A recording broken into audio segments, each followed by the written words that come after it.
पुत्र पवित्र आत्मा के नाम से आमीन। आज का सुसमाचार संत लूकस से अध्याय 24 पद संख्या 13 से 35 तक लिया गया है। उसी दिन दो शिष्य इन सब घटनाओं पर बातें करते हुए अमाउस नामक गांव जा रहे थे। वह यरूशलेम से कोई 4 कोस दूर है। वे आपस में बातचीत और विचार विमर्श कर ही रहे थे कि ईसा स्वयं आकर उनके साथ हो लिए, परंतु शिष्यों की आंखें उन्हें पहचानने में असमर्थ रही। ईसा ने उनसे कहा, आप लोग राह चलते किस विषय पर बातचीत कर रहे हैं? वे रुक गए। उनके मुख मलिन थे। उनमें एक क्लोफस ने उत्तर दिया, यरूशलेम में रहने वालों में आप ही एक ऐसे हैं जो यह नहीं जानते वहां इन दिनों क्या क्या हुआ। ईसा ने उनसे कहा, क्या हुआ है? उन्होंने उत्तर दिया, बात ईसा नाजरी की है। वे ईश्वर और समस्त जनता की दृष्टि में कर्म और वचन के शक्तिशाली नबी थे। हमारे महायाजकों और शासकों ने उन्हें प्राणदंड दिलाया और क्रूस पर चढ़ाया। हम तो आशा करते थे कि वे वही इस्राएल का उद्धार करने वाले थे। यह आज से 3 दिन पहले की बात है। अभी हमने पद संख्या 13 से 21 तक पढ़ा। आज मैं आपके सामने कुछ वचनों पर मनन चिंतन करना चाहता हूं। इन वचनों के द्वारा प्रभु हमें क्या सिखाना चाहता है? प्रभु का उद्देश्य इस पाठ के द्वारा हमारे लिए क्या है? प्रभु की शिक्षा हमारे लिए क्या है? अभी हमने पढ़ा प्रभु के 2 शिष्यों के बारे में। वे यरूशलेम से इमाउस जा रहे थे। वचन कहता है, उसी दिन 2 शिष्य इन सब घटनाओं पर बातें करते हुए इमाउस नामक गांव जा रहे थे। वे यरूशलेम से कोई 4 कोस दूर है। वे आपस में बातचीत और विचार विमर्श कर रहे थे कि ईसा स्वयं आकर उनके साथ हो लिए। वे यरूशलेम से इमाउस गांव जा रहे थे। रास्ते भर चलते चलते वे प्रभु के विषय में बातचीत करते जा रहे थे। जब वो प्रभु के बारे में बातचीत करते जा रहे थे तो प्रभु उनके साथ हो लेता है। प्रभु वहां प्रकट होते हैं, जैसा कि प्रभु ने स्वयं कहा है मत्ती अध्याय 18 पद संख्या 20, जहां 2 या 2 से अधिक मेरे नाम पर एकत्र होते हैं, मैं वहां पर उपस्थित होता हूँ। प्रभु यहाँ पर उन 2 शिष्यों के बीच में उपस्थित होते हैं, क्योंकि वो लोग प्रभु के विषय में बातचीत कर रहे होते हैं, परंतु शिष्यों की आंखें उन्हें पहचानने में असमर्थ रही। क्या कारण था? उन्होंने प्रभु यीशु मसीह को नहीं पहचाना। क्यों उनकी आंखें ईसा मसीह को पहचानने में असमर्थ थी? संत लूकस अध्याय 13 में बताते हैं, उसी दिन 2 शिष्य इन घटनाओं पर बातचीत करते हुए इमाउस नामक गांव जा रहे थे। वे यरूशलेम से कोई 4 कोस दूर है। वे यरूशलेम से इमाउस नामक गांव वापस जा रहे थे। ये उनका नेटिव प्लेस था। जब कभी हम अपने मार्ग को प्रभु के अनुसार नहीं चलाते, प्रभु के दिखाए रास्ते पे नहीं चलते, अगर प्रभु हमारे साथ हमारे बीच में उपस्थित होता है तो हम नहीं पहचान पाते।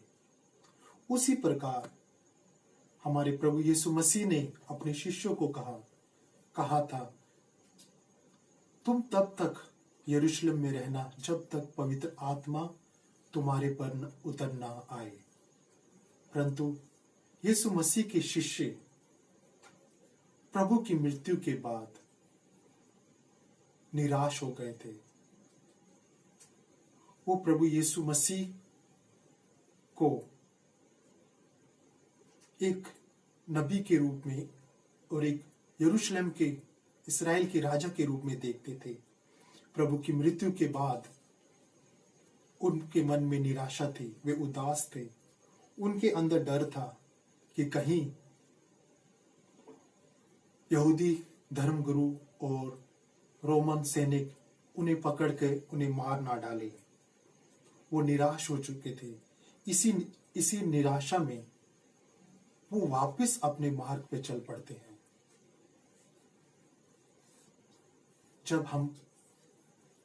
जब हम भी प्रभु के दिखाए मार्ग से भटक जाते हैं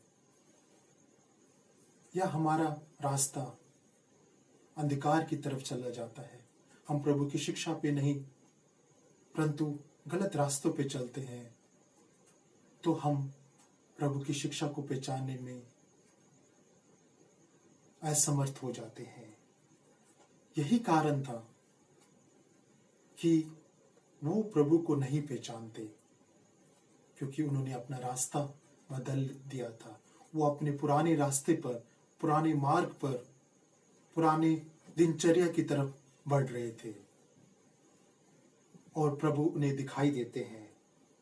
जैसे प्रभु ने स्वयं उन्हें कहा था, मत्ती अध्याय 18 पद संख्या 20, जहां 2 या 2 से अधिक मेरे नाम पर एकत्र होते हैं, मैं वहां पर उपस्थित होता हूं। इसके बाद प्रभु यीशु मसीह उनसे पूछते हैं कि वो किस विषय पर बातचीत करते हैं। उनमें से एक क्लोफस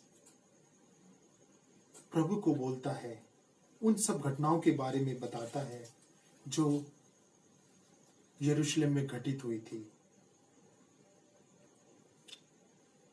और क्या क्या हुआ था, वो सभी कुछ बताता था। ईसा उनसे पूछते हैं क्या हुआ, तो उन्होंने उत्तर दिया, बात ईसा नाजरी की है। वे ईश्वर और समस्त जनता की दृष्टि में कर्म और वचन के शक्तिशाली नबी थे। वो प्रभु यीशु मसीह को प्रभु के बारे में बताते हैं कि बात ईसा नाजरी की है। वे ईश्वर और समस्त जनता की दृष्टि में कर्म और वचन के शक्तिशाली नबी थे। वो प्रभु यीशु मसीह को एक नबी के तौर पे देखते थे। जब हमारे प्रभु यीशु क्रिस्त ने अपने शिष्यों से पूछा कि लोग मेरे बारे में क्या बोलते हैं, तो यीशु के शिष्य प्रभु को बोलते हैं, हम मत्ती अध्याय 16 में पढ़ते हैं, जब यीशु ने उनसे पूछा कि लोग मेरे बारे में क्या बोलते हैं, तो उनमें से प्रभु के शिष्य बोलते हैं कि आप नबी एलाइजा हैं, और कुछ लोग ये कहते हैं कि आप यूहन्ना बपतिस्ता हैं। परंतु प्रभु यीशु मसीह अपने शिष्य से पूछते हैं कि तुम मेरे बारे में क्या क्या कहते हो। इस पर सिमोन पतरस उनसे कहता है, आप मसीह हैं, आप जीवंत परमेश्वर के पुत्र हैं। इस पर ईसा ने उनसे कहा, सिमोन योना के पुत्र, तुम धन्य हो, क्योंकि किसी निरे मनुष्य ने नहीं बल्कि मेरे स्वर्गीय पिता ने तुमसे यह प्रकट किया है। यहाँ पर हम पढ़ते हैं कि उसके शिष्य क्लोफस और दूसरा शिष्य प्रभु के बारे में बता रहा है कि वो शक्तिशाली नबी थे।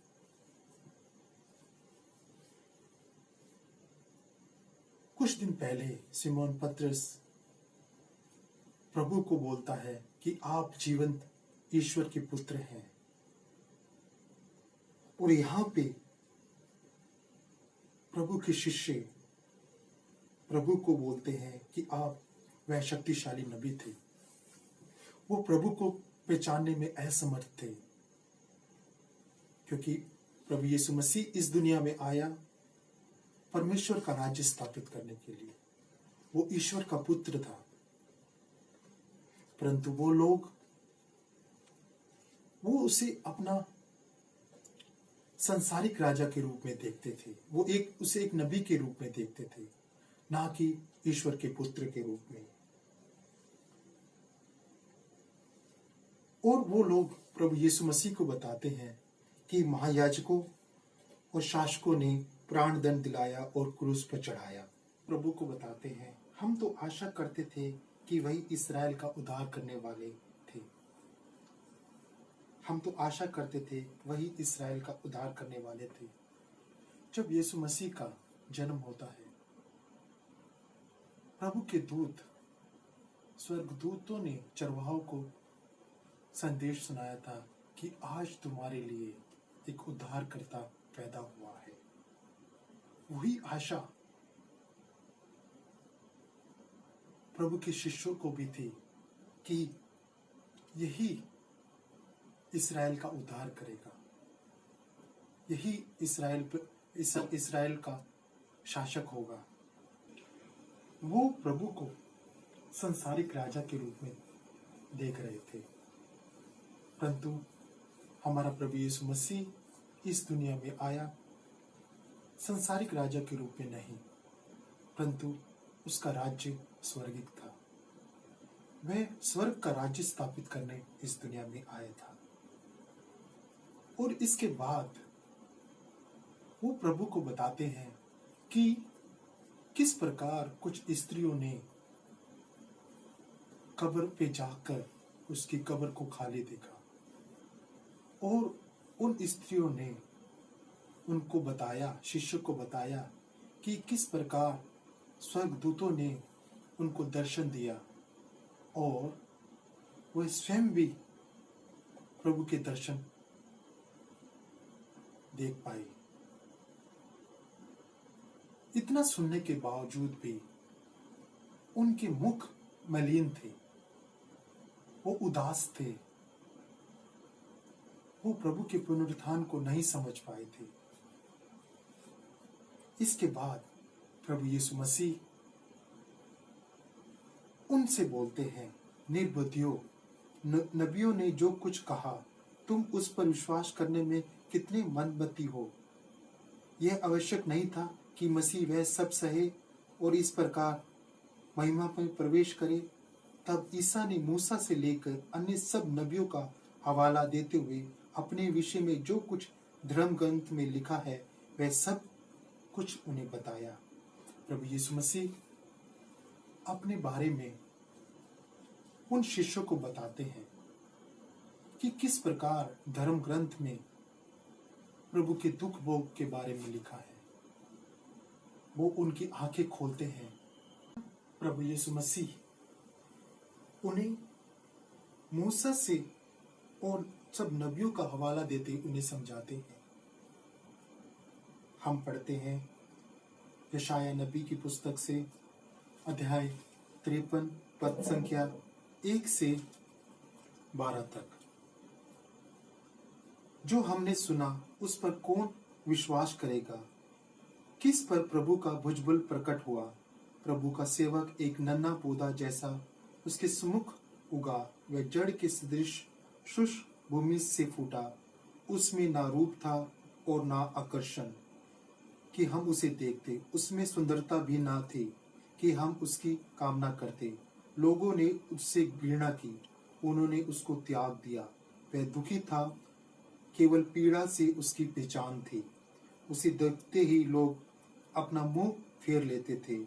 हमने उससे घृणा की और उसका मूल्य नहीं जाना। निस्संदेह उसने हमारी पीड़ा को सहा और हमारे दुखों को भोगा। फिर भी हमने समझा कि परमेश्वर ने उसे घायल किया है, उसे दुखित और पीड़ित किया है। किंतु वह हमारे पापों के कारण घायल हुआ, वह हमारे दुष्कर्मों के कारण आहत हुआ। उसने अपने शरीर पर ताड़ना स्वरूप मार सही। वह उसकी मार से हमारा कल्याण हुआ। उसने कोड़े खाए जिससे हम स्वस्थ हुए। हम सब भटकी हुई भेड़ों के सदृश्य थे। प्रत्येक व्यक्ति अपने अपने मार्ग पर चल रहा था, परंतु प्रभु ने हमारे सब दुष्कर्मों का बोझ उस पर लाद दिया। वह सताया गया था, उसे पीड़ित किया गया, तो भी उसके मुंह से आह ना निकली। जैसे मेमना वध के लिए ले जाते समय चुप रहता है, जैसे भीड़ ऊन कतरने वाले के सामने शांत रहती है, वैसे वह मौन था। अत्याचार और दंड आज्ञा के पश्चात वे उसे वध के लिए ले गए। उसकी उसकी पीढ़ी के किस व्यक्ति ने इस बात पर ध्यान दिया कि वह जीवलोक से उठा लिया गया और अपने लोगों के अपराधों के लिए मार खाया। उन्होंने दुर्जन के मध्य उसकी कब्र बनाई। एक धनवान की कब्र में वह गाड़ा गया। यद्यपि उसने कोई हिंसा नहीं की थी और न ही अपने मुंह से किसी को धोखा दिया था, यह प्रभु की इच्छा थी कि वह मार सहे। प्रभु ने उसे दुख से पीड़ित किया। जब वह पाप बलि के लिए अपने प्राण अर्पित करता है, तब वह अपने वंश को देखेगा, वह दीर्घ आयु प्राप्त करेगा। उसके हाथ से प्रभु की इच्छा सफल होगी। जो पीड़ा उसने अपने प्राण में सही, उसका फल देखकर वह संतुष्ट होगा। प्रभु कहता है, मेरा धार्मिक सेवक अपने ज्ञान के द्वारा अनेक लोगों को धार्मिक बनाएगा। वह उनके दुष्कर्मों का फल स्वयं भोगेगा। अतः मैं महान व्यक्तियों के साथ उसका भाग बांटूंगा और वह बलवानों के साथ लूट बांटेगा। उसने मृत्यु की वेदी पर अपना प्राण अर्पित कर दिया और वह अपराधियों के साथ गिना गया। फिर भी उसने अनेक पापों के पाप का बोझ उठाया और अपराधियों के लिए प्रार्थना की। हमारा प्रभु यीशु मसीह अपने शिष्यों को मूसा और अन्य नबियों के माध्यम से बताता है कि उसके साथ क्या क्या होना था। प्रभु यीशु मसीह हमसे भी निवेदन करता है कि हमें भी प्रभु के बारे में अगर जानना है तो पुराने नियम को और नए नियम को अच्छी तरह पढ़ना है, पवित्र आत्मा की सहायता से पढ़ना है। कुछ लोग सिर्फ नया नियम पढ़ते हैं, कुछ लोग सिर्फ पुराना नियम ही पढ़ना चाहते हैं। अगर हमें प्रभु के बारे में और गहराई से मनन चिंतन करना है तो यीशु मसीह आज हमें बताते हैं कि हमें उत्पत्ति ग्रंथ और पुराने नियम और नए नियम को पढ़ना है। अगर हम प्रभु के बारे में, प्रभु के वचनों के बारे में जानना चाहते हैं, हमें धर्म ग्रंथ की शिक्षा पर चलना है और पवित्र आत्मा से प्रार्थना करनी है कि हमें इन वचनों को समझने की सामर्थ्य दे, क्योंकि पवित्र आत्मा के सामर्थ्य से ही हम वचनों की गहराइयों को समझ सकते हैं। प्रभु हमसे क्या बात करना चाहता है, क्या समझाना चाहता है, वो पवित्र आत्मा ही हमें समझा सकता है। इसके बाद वह उस गांव पहुंच गए और उन्हें लगा जैसे ईसा आगे बढ़ना चाहते हैं। शिष्यों ने यह कहकर उनसे आग्रह किया, हमारे साथ रह जाइए, सांझ हो रही है, अब दिन ढल चुका है। हमारे साथ रह जाइए, सांझ हो रही है, अब दिन ढल चुका है। वो प्रभु से निवेदन करते हैं कि हमारे साथ रह जाइए। क्या हम भी इसको अपनी दैनिक प्रार्थना में ला सकते हैं? इस वचन को क्या हम अपने दैनिक प्रार्थना में दोहरा पाते हैं? हमें हर रोज प्रभु से निवेदन करना है, हे प्रभु हमारे साथ रह जाइए, सांझ हो रही है, अब दिन ढल रहा है। हे प्रभु हमारे साथ रह जाइए, सांझ हो रही है, अब दिन ढल चुका है। आज हमें प्रभु की विशेष कृपा की आवश्यकता है, क्योंकि कोरोना वायरस जैसे अंधकार ने इस मानव जाति को जकड़ लिया है। वो अंधकार के रूप में इस पूरी दुनिया में छाया हुआ है। क्या हम प्रभु से बोलते हैं, हे प्रभु, सांझ हो गई है, हमारे साथ रह जाइए। हम प्रभु से निवेदन करें और बार बार इस वचन को दोहराएं, हे प्रभु, सांझ हो रही है, अब दिन ढल चुका है।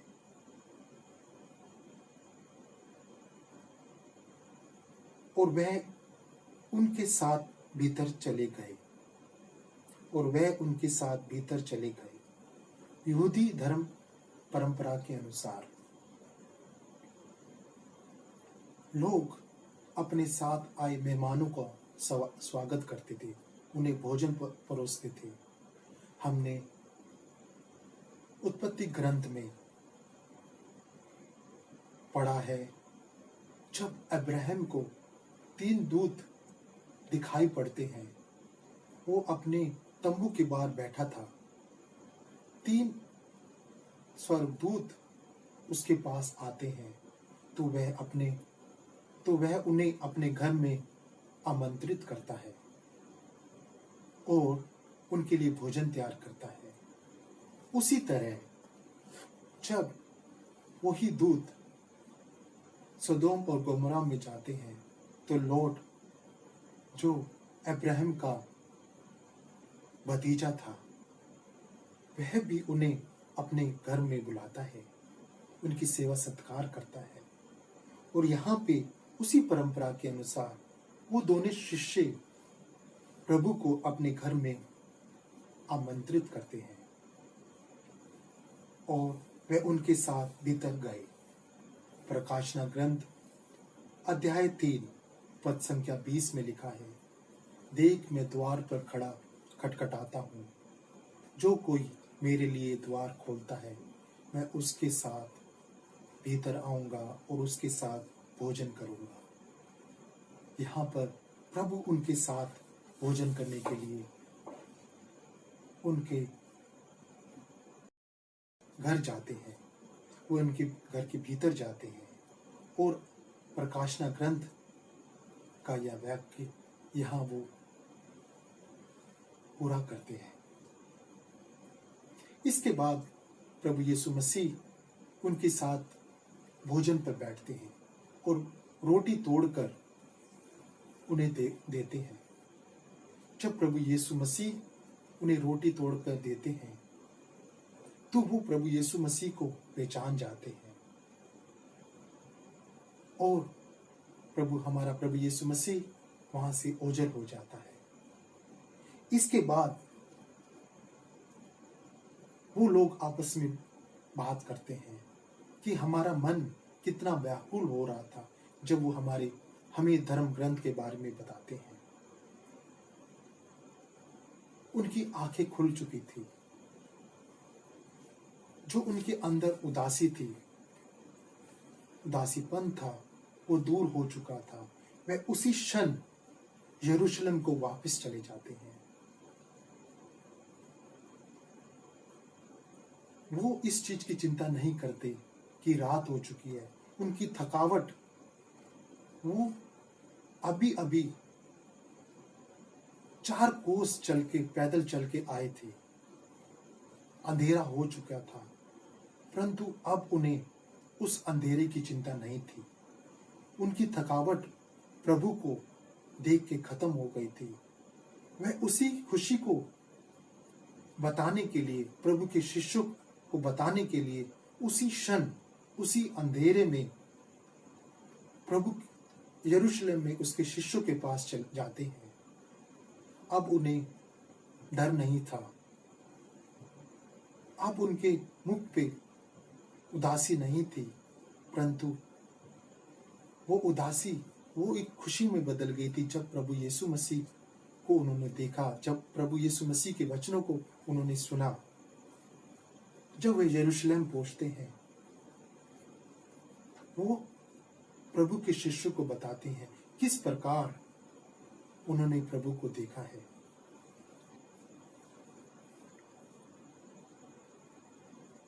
और वो भी कह उठते हैं, प्रभु सचमुच जी उठे हैं। क्या हम भी अपने प्रभु यीशु मसीह को इस दुख की घड़ी में, आज हम सब लोग अपने अपने घरों में डर के मारे बंद हैं, इस कोरोना महामारी से डरे हुए हैं, हम सब भी उदास हैं। हमारी उदासी केवल प्रभु के वचन और प्रभु के दिखाए रास्ते से ही दूर हो सकती है। क्या हम भी आज कह सकते हैं, हे प्रभु, सांझ हो रही है, आप हमारे यहाँ ठहर जाइए।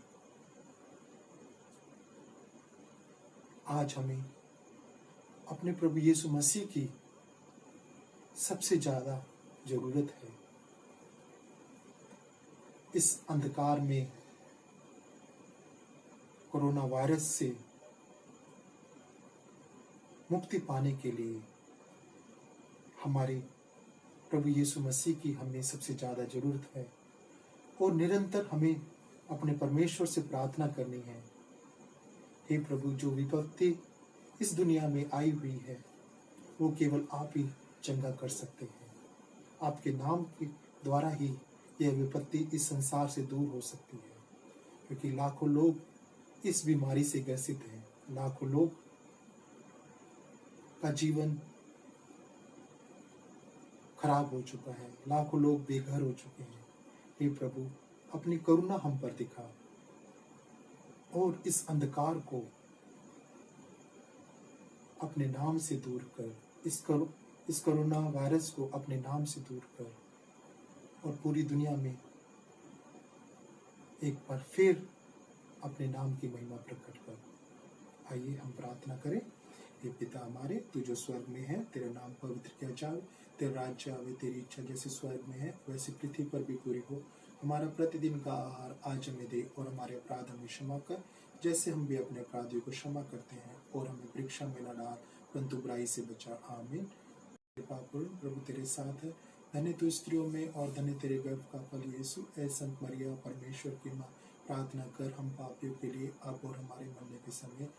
आमीन। प्रणाम मरिया, कृपा करो, प्रभु तेरे साथ है, धन्य तू स्त्रियों में और धन्य तेरे गर्भ का फल यीशु। ऐ संत मरिया, परमेश्वर की माँ, प्रार्थना कर अब और हमारे मरने के समय तक। आमीन। पिता, पुत्र, पवित्र आत्मा की महिमा हो, जैसे वे आदि में थी, अब वह अनंत काल तक सदा रहेगी। आमीन। जय यीशु। पिता, पुत्र, पवित्र आत्मा के नाम से। आमीन।